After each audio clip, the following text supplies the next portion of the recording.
A few years ago I was looking for a roommate. The vacancy had arisen because my previous one was a Swedish guy who'd been having some trouble with homesickness. Eventually it got too much and he moved away to somewhere with a colder climate. So, as you do, I put some ads up on various sites and it didn't take long before a guy called Robert responded. We messaged back and forth a couple of times and arranged to meet up one day at Starbucks.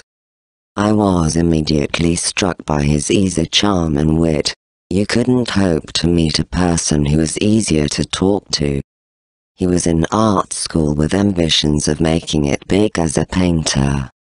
How exactly one would go about that, I have no idea, but we became friends straight away and I didn't think twice about letting him move in. Just before we parted ways that day, Rob, as he'd insisted I call him, asked a question I really didn't anticipate. I know this is a weird question, but are you by any chance afraid of clowns? He said with a smile. I suppose so, I replied, wondering why anyone would ask. I probably watched Stephen King's It at a stupidly young age. Are you scared of them?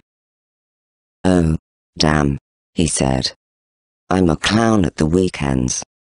I do like charity events and fundraisers, visit sick kids in hospital sometimes. Is that a problem for you? I mean, I know some people are seriously scared of clowns. Oh, of course not. That sounds cool. It's just the bad clowns that scare me. I had never personally known one before, but Rob didn't seem scary. I promise, I don't kill kids, he said with a grin. He threw his neck back and drained the last of the coffee from the cup. It's the adults I go for. I burst out laughing. What a cool guy, I thought. Our first few weeks living together went about as smoothly as possible, and things were a good deal more peaceful than they had been with my previous roommate. I definitely didn't miss being woken at unholy hours by his sobbing. Rob would get up, go to class, come home, and then paint to have a quiet drink with a friend or two. Sometimes at the weekend he'd put on his clown suit and go out to those charity events he'd talked about. He didn't seem like a scary clown. He was so cool, in fact, that he even began to change my view of clowns.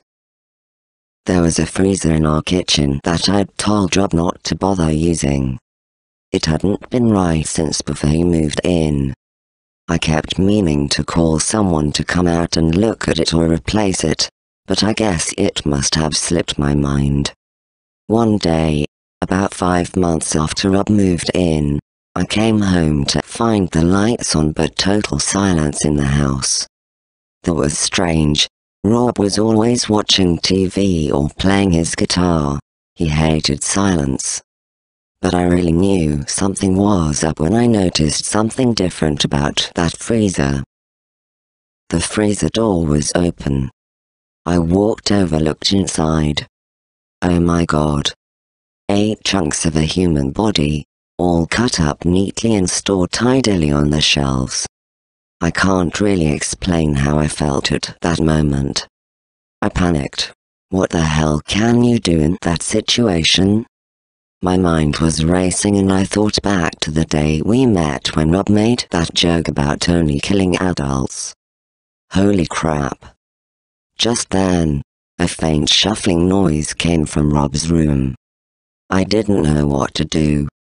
For some reason, I tiptoed over to his room to see what the hell was happening. I don't know. I suppose adrenaline just takes over at that point. I peered in and sure enough, there he was, lying on the floor with a mad look in his eyes as he stared at the ceiling.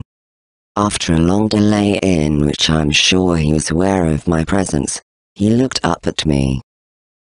You sick bastard. I'm calling the police. Clowns are the worst roommates. Don't you think? Always uncovering the dead bodies in places you specifically told them not to look.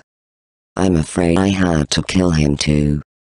So now my old Swedish friend has a dorm partner to sleep along with him in that big freezer. Oh, by the way, I'm still looking for a new roommate, if anyone's interested.